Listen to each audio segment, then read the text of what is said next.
O'tgan tugallangan zamon. Structure. Positive. Subject plus had plus verb 3 plus object. Tim had taken a gap year before he entered Harvard. Tim Harvardga o'qishga kirishidan oldin 1 yilni o'tkazib yuborgan edi. Negative form. Subject plus had plus not plus verb 3 plus object.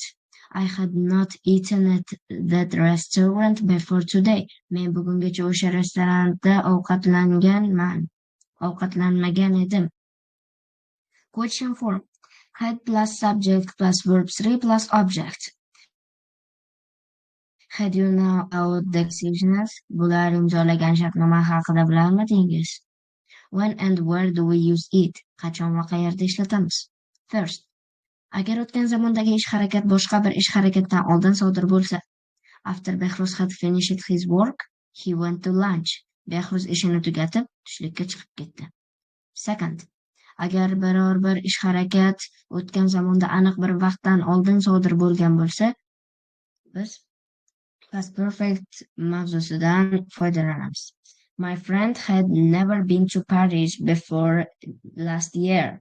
Mening do'stim o'tgan yilgacha hech qachon Parijda bo'lmagan. Third. Agar harakatimiz o'tgan zamonda boshlanib, ma'lum bir vaqtgacha davom etgan bo'lsa, past perfectni ishlatamiz.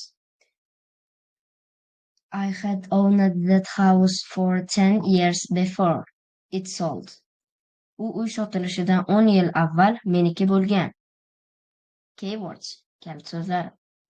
Before, oldin. After, keyin.